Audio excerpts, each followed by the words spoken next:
Good morning, children. Good morning, all of you. This is Satish sir, your favorite teacher. ఈరోజు మీకు ఒక inspiring story చెప్పబోతున్నా. ఈ story ఏంటంటే చదువు జీవితంలో ఎంత అవసరం, ఒక కుటుంబాన్ని ఏ విధంగా చదువు పైకి తీసుకొస్తుంది. మనం పైకి రావాలంటే డబ్బే ఉండాల్సిన అవసరం లేదు, డబ్బు సంపాదించాలంటే చాలా మార్గాలు ఉన్నాయి. చదువు ఎందుకు అవసరం, చదువు ఏ విధంగా ఒక పేదవాడిని పైకి తీసుకొస్తుంది అనేది ఈ స్టోరీ.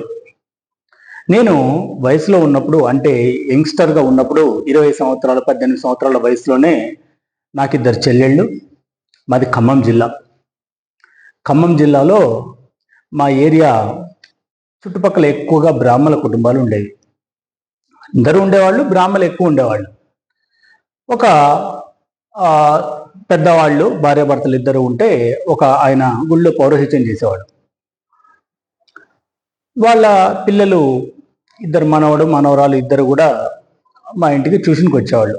చాలా పేద కుటుంబం. అయితే పిల్లలు చాలా ఇంటెలిజెంట్స్. మా చెల్లెళ్ళు ఇద్దరు, నాకు 2 చెల్లెళ్ళు. 2 చెల్లెళ్ళు కూడా చిన్నతనంలో వాళ్ళు చదువుకుంటూ కూడా ట్యూషన్స్ చెప్పేవాళ్ళు. ఒక చెల్లెలు ఇప్పుడు బయాలజీ టీచర్గా ఉంది, ఇంకొక చెల్లెలు యుఎస్లో స్థిరపడ్డారు వాళ్ళు. అయితే చిన్న చెల్లెలు మ్యాథ్స్ స్టూడెంట్, పెద్ద చెల్లెలు బయాలజీ స్టూడెంట్. వీళ్ళిద్దరికి అడ్వాంటేజ్ ఏంటంటే ఒకళ్ళు బయాలజీ, ఒకళ్ళు మ్యాథమెటిక్స్ చెప్పేవాళ్ళు. మా 2 చెల్లెలు కూడా చాలా బాగా టీచ్ చేసేవాళ్ళు. అయితే ఈ పిల్లలు 7వ తరగతి నుంచి మా ఇంటికి, 7వ తరగతి కాదు 5వ తరగతి నుంచే వాళ్ళు చిన్న పిల్లలు అప్పటి నుంచి కూడా మా ఇంట్లో పిల్లల్లాగానే పెరిగారు.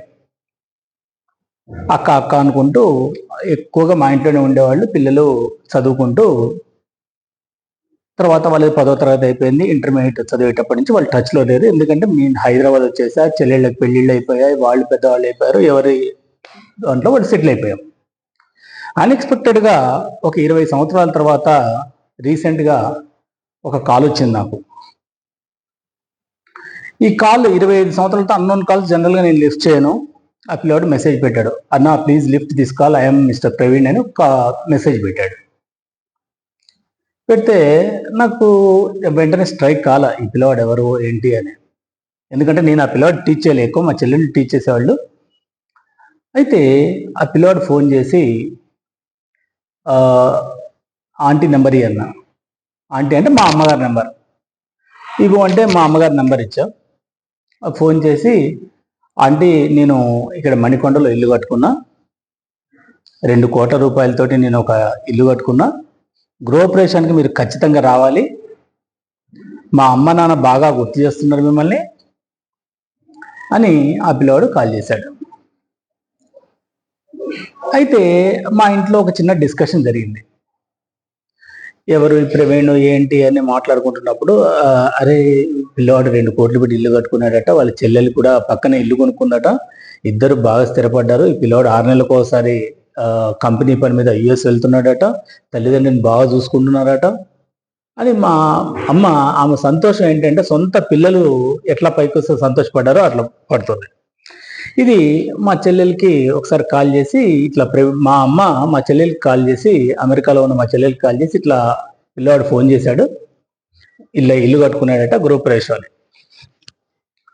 మా చెల్లెలు అక్కడి నుంచి ఆ పిల్లవాడికి నెంబర్ తీసుకొని కాల్ చేస్తే, ఆ పిల్లవాడు సంతోషం కాదు, ఎంత ఉన్నత స్థాయికి చేరుకున్నాడంటే పిల్లవాడు సంవత్సరానికి 1 కోటి రూపాయల ప్యాకేజ్ తోటి అమెరికన్ కంపెనీలో వర్క్ చేస్తున్నాడు. చూడండి, తండ్రి చదువు లేదు, కట్టుబట్టలతో వాళ్ళు ఖమ్మం వచ్చిన పిల్లలు, చాలా పేద కుటుంబం. నేను చదువుకున్న స్కూల్లోనే ఆ సార్ కూడా బ్రాహ్మణ కుటుంబం, పేద కుటుంబం అని వీళ్ళ దగ్గర ఫీజు తీసుకోకుండా 10వ తరగతి వరకు ఫ్రీగా చెప్పాడు. చాలా మంచి అతను.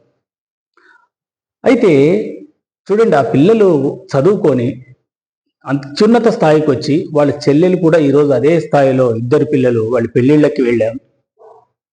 చదువుకున్న విలువ ఏంటో తెలుసుకోవాలంటే ఈ స్టోరీ చాలా మంచి ఇన్స్పిరేషన్ అనిపించింది నాకు. కాబట్టి మీతో షేర్ చేసుకుంటున్నా. జీవితంలో ఉన్నత స్థితికి రావాలి అంటే తల్లిదండ్రి సంపాదించిన డబ్బు ముఖ్యం కాదు, మనం కష్టపడి తల్లిదండ్రిని యాడాన్ అవుతుంది అంతే. దాని మీదనే ఆధారపడాల్సిన అవసరం లేదు, ఆధారపడకూడదు కూడా. అలా ఆధారపడాలి అనుకుంటే జీవితంలో డబ్బును కాపాడుకోవడం చాలా కష్టం అవుతుంది. డబ్బును సృష్టించటం, డబ్బును సంపాదించడం తెలుసుకోవాలి. అప్పుడే జీవితంలో ఉన్నత స్థాయికి చేరుకోగలుగుతారు. Thank you very much.